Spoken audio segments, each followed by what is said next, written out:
pagtataksil sa interes ng publiko. Ang pagtakas sa responsibilidad na ito ay insulto sa bawat Pilipino. At yung mga nagyayabang dyan, na sabi nila gusto daw ng taong bayan na ito ay talagang magkakaroon na kagad ng impeachment, taong bayan, ginagamit. I don't know kung sino taong bayan yung sasabi nila. O hindi ka magboto sa conviction. Yung ano sinasabi ng taong bayan. Kaya please, do not use the term taong bayan palagi because taong bayan is hindi lang kayo. So, ito'y labanan ng mga abogado. Hindi po ako abogado, Mr. President, but I just would like to manifest my observation na to be fair to the Senate President, pag sinabi natin na you have an intention to delay the impeachment proceedings, I would like to state for the record, Mr. President, na 1 month ago pa, pinagawan muna kami ng robe, Mr. President. Kasi excited na tayo na sumuot ng robe para sa to form the impeachment court. To be fair with you, Mr. President, you've been preparing for that. And yung schedule natin na naka-schedule sa Wednesday, which is 11, if we give the ruling today, whether ano ba talagang gusto natin, today or Wednesday, I support you, Mr. President, kung anong gusto natin schedule. Sana mapag-usapan natin ngayon. Hindi ako abogado, pero ako ay isang Pilipino na gusto sana na hindi na tayo magkakagulo sa Pilipinas. Hindi tayo magkawatak-watak. At yung mga nagyayabang dyan, na sabi nila gusto daw ng taong bayan na ito ay talagang magkakaroon na kagad ng impeachment, taong bayan, ginagamit. I don't know kung sino taong bayan yung sasabi nila. Because, alam ko, Mr. President, halos lahat ng tao ng Mindanao at ng Visayas, as I have observed during the campaign period, ang sabi sa atin is, Sir, ibubuto kita kung hindi ka magboto sa impeachment or hindi ka magboto sa conviction. Yung ano sinasabi ng taong bayan. Kaya please, do not use the term taong bayan palagi because taong bayan is hindi lang kayo. There are always two sides of the coin. Bakit ba? Wala bang value yung mga taong bayan na nagsasabi na ayaw namin ng impeachment? Gusto nila? Ang ibabalyo ng Senado ay yung mga tao lang na nagsasabi na forthwith kuno yung impeachment na yan. Ano, kalimutan na natin yung ibang tao na majority na nagsasabi na ayaw namin ng impeachment dahil panggugulo lang yan sa ating bansa. Lalo tayo nagiging divided. Lalo nasisira ang ating ekonomiya. Mga investors umaalis na dahil ang gulo ng Pilipinas. So yun lang po, Mr. President. I am 101% supporting you. What's your stand, Mr. President? So, ito'y labanan ng mga abogado. Hindi po ako abogado, Mr. President, but I just would like to manifest my observation na to be fair to the Senate President, pag sinabi natin na you have an intention to delay the impeachment proceedings, I would like to state for the record, Mr. President, na 1 month ago pa, pinagawan muna kami ng robe, Mr. President. Kasi excited na tayo na sumuot ng robe para sa to form the impeachment court. To be fair with you, Mr. President, you've been preparing for that. And yung schedule natin na naka-schedule sa Wednesday, which is 11, if we give the ruling today, whether ano ba talagang gusto natin, today or Wednesday, I support you, Mr. President, kung anong gusto natin schedule. Sana mapag-usapan natin ngayon. Hindi ako abogado, pero ako ay isang Pilipino na gusto sana na hindi na tayo magkakagulo sa Pilipinas. Hindi tayo magkawatak-watak. At yung mga nagyayabang dyan, na sabi nila, gusto daw ng taong bayan, na ito ay talagang magkakaroon na kagad ng impeachment, taong bayan, ginagamit. I don't know kung sinong taong bayan yung sasabi nila. Because, alam ko, Mr. President, halos lahat ng tao ng Mindanao at ng Visayas, as I have observed during the campaign period, ang sabi sa atin is, Sir, ibubuto kita kung hindi ka magboto sa impeachment o hindi ka magboto sa conviction. Yung sinasabi ng taong bayan. Kaya please, do not use the term taong bayan palagi because taong bayan is hindi lang kayo. There are always two sides of the coin. Bakit ba? Wala bang value yung mga taong bayan na nagsasabi na ayaw namin ng impeachment? Gusto nila? Ang ibabalyo ng Senado ay yung mga tao lang na nagsasabi na forthwith kuno yung impeachment na yan. Kalimutan na natin yung ibang tao na majority na nagsasabi na ayaw namin ng impeachment dahil panggugulo lang yan sa ating bansa. Lalo tayong nagiging divided. Lalo nasisira ang ating ekonomiya. Mga investors umaalis na dahil ang gulo ng Pilipinas. So yun lang po, Mr. President. I am 101% supporting you. What's your stand, Mr. President? Ito'y labanan ng mga abogado. Hindi po ako abogado, Mr. President, but I just would like to manifest my observation na to be fair to the Senate President. Pag sinabi natin na you have an intention to delay the impeachment proceedings, I would like to state for the record, Mr. President, na 1 month ago pa, pinagawan muna kami ng robe, Mr. President. Kasi excited na tayo na sumuot ng robe para to form the impeachment court. To be fair with you, Mr. President, you've been preparing for that. And yung schedule natin na naka-schedule sa Wednesday, which is 11, if we give the ruling today, whether ano ba talaga ang gusto natin, today or Wednesday, I support you, Mr. President, kung anong gusto natin schedule. Sana mapag-usapan natin ngayon. Hindi ako abogado, pero ako ay isang Pilipino na gusto sana na hindi na tayo magkakagulo sa Pilipinas. Hindi tayo magkawatak-watak. At yung mga nagyayabang dyan, na sabi nila, gusto daw ng taong bayan, na ito ay talagang magkakaroon na kagad ng impeachment, taong bayan, ginagamit. I don't know kung sinong taong bayan yung sasabi nila.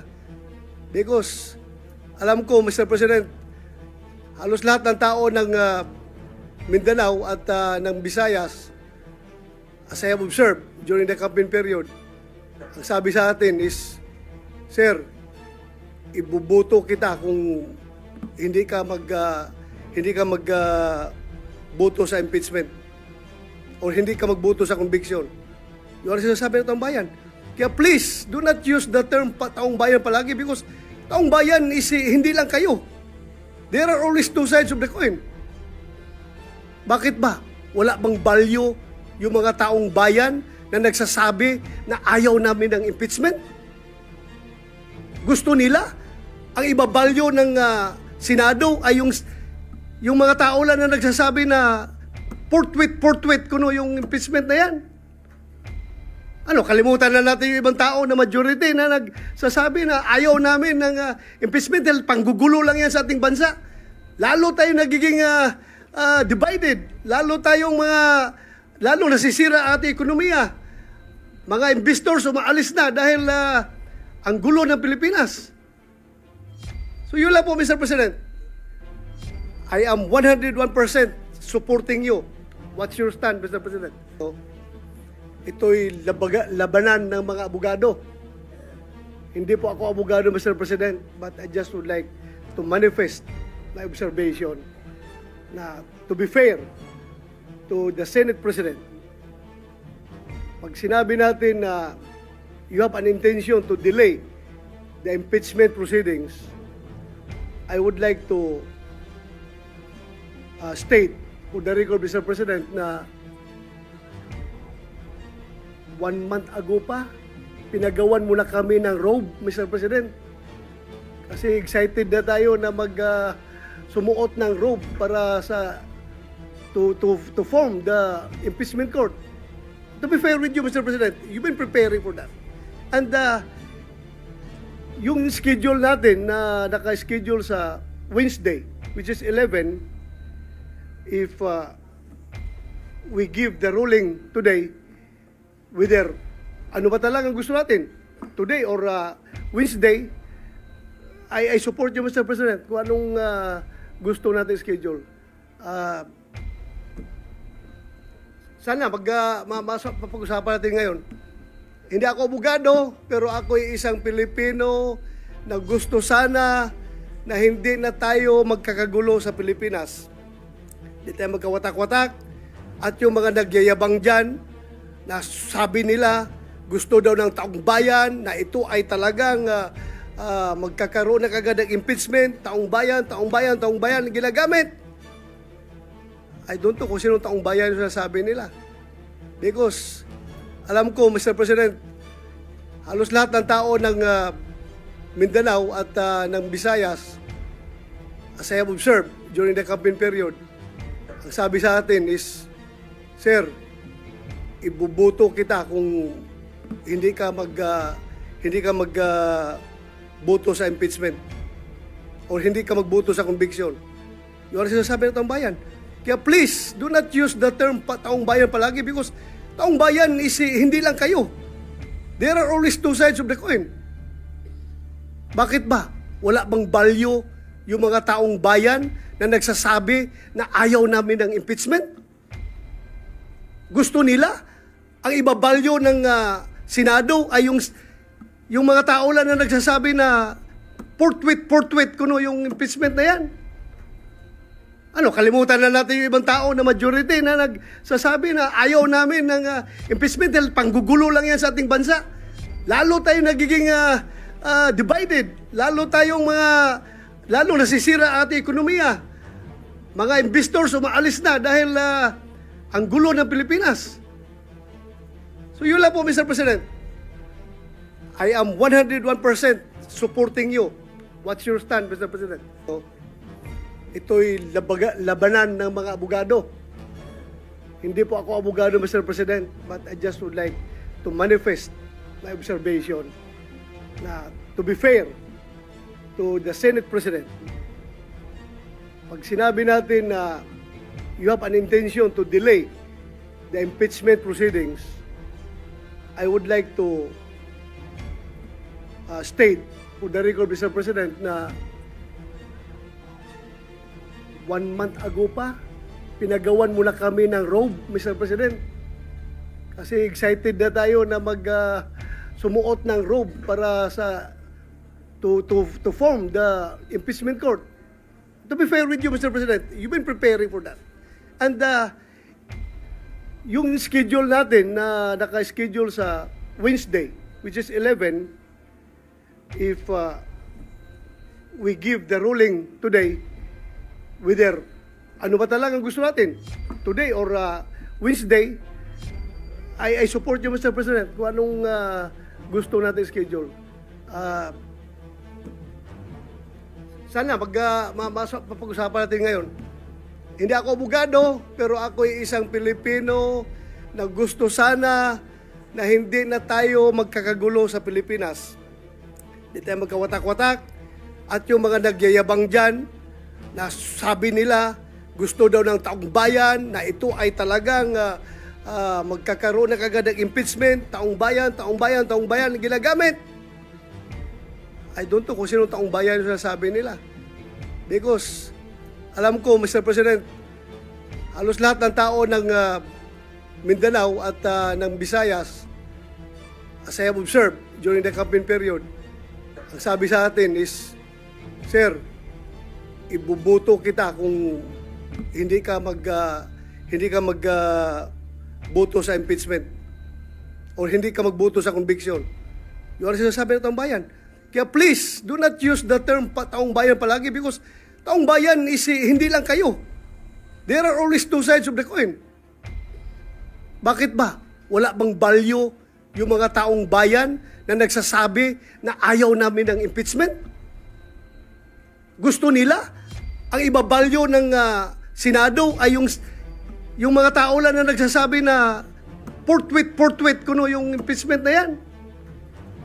Ano, kalimutan na natin yung ibang tao na majority na nagsasabi na ayaw namin ng impeachment dahil panggugulo lang yan sa ating bansa. Lalo tayo nagiging divided. Lalo nasisira ang ating ekonomiya. Mga investors umaalis na dahil ang gulo ng Pilipinas. So yun lang po, Mr. President. I am 101% supporting you. What's your stand, Mr. President? So, ito'y labanan ng mga abogado. Hindi po ako abogado, Mr. President, but I just would like to manifest my observation na to be fair to the Senate President. Pag sinabi natin na you have an intention to delay the impeachment proceedings, I would like to state for the record, Mr. President, na 1 month ago pa, pinagawan muna kami ng robe, Mr. President. Kasi excited na tayo na sumuot ng robe para to form the impeachment court. To be fair with you, Mr. President, you've been preparing for that. And yung schedule natin na naka-schedule sa Wednesday, which is 11, if we give the ruling today, whether ano ba talagang gusto natin, today or Wednesday, I support you, Mr. President, kung anong gusto natin schedule. Sana mapag-usapan natin ngayon. Hindi ako abogado, pero ako ay isang Pilipino na gusto sana na hindi na tayo magkakagulo sa Pilipinas. Hindi tayo magkawatak-watak. At yung mga nagyayabang dyan, na sabi nila, gusto daw ng taong bayan, na ito ay talagang magkakaroon na kagad ng impeachment, taong bayan, ginagamit. I don't know kung sino taong bayan yung sinasabi nila. Because, alam ko, Mr. President, halos lahat ng tao ng Mindanao at ng Visayas, as I have observed during the campaign period, ang sabi sa atin is, Sir, ibubuto kita kung hindi ka magboto sa impeachment or hindi ka magboto sa conviction. Yun ang sinasabi ng taong bayan. Kaya please, do not use the term taong bayan palagi because taong bayan is hindi lang kayo. There are always two sides of the coin. Bakit ba? Wala bang value yung mga taong bayan na nagsasabi na ayaw namin ng impeachment? Gusto nila ang ibabalyo ng Senado ay yung mga tao lang na nagsasabi na forthwith kuno yung impeachment na yan. Ano, kalimutan na natin yung ibang tao na majority na nagsasabi na ayaw namin ng impeachment dahil panggugulo lang yan sa ating bansa. Lalo tayo nagiging divided. Lalo nasisira ang ating ekonomiya.